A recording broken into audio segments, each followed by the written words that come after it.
તેરા તુझको અર્પણ અંતર્ગત અરજદારના છેતરપિંડીમાં ગયેલા 1,85,000 કોડીનાર પોલીસ પરત અપાવ્યા.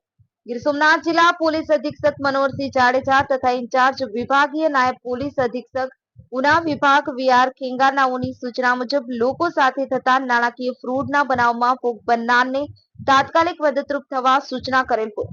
જે અનુસંધાને કોડીનાર પોલીસ સ્ટેશનના પીઆઈ એનઆર પટેલની સૂચના તેમજ પીએસઆઈ કેએમ ચાવડાના માર્ગદર્શન હેઠળ કોડીનાર ટાઉન બીટના police head constable AP Jani તથા પોલીસ કોન્સ્ટેબલ ભગવાનભાઈ શ્રીણાભાઈ તથા ભીખુસા જુનેજાનાઓએ ટીમ વર્કથી હ્યુમન સોર્સ તથા આધુનિક ટેકનોલોજીનો ઉપયોગ કરી અરજદાર કિંપાલસિંહ ભાવસિંહ પરમાર રહે કાજર તાલુકો કોડીનાર વાળાને વેપાર ધંધા સબબ રાજકોટ ખાતેથી રૂપિયા 3,20,000ના બે કુલિંગ મશીન મગાવેલ હોય, જેમાં એડવાન્સ રૂપિયા 1,85,000 સામાવાળાને આંગળિયાથી તથા ગૂગલ પે થી અલગ અલગ સમયે ટ્રાન્સફર કરેલ હોય.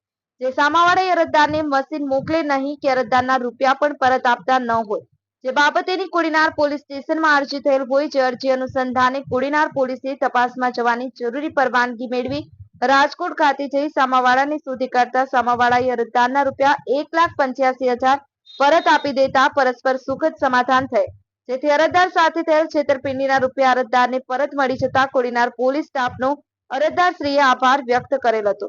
આમ કોડીનાર ટાઉન બીટ દ્વારા અરજદાર સાથે થયેલ છેતરપિંડી 1,85,000 પરત અપાવી ટાઉન બીટ દ્વારા પ્રશંસનીય કામગીરી કરી તેરા તુझको અર્પણનું સૂત્ર સાર્થક કરેલું હતું.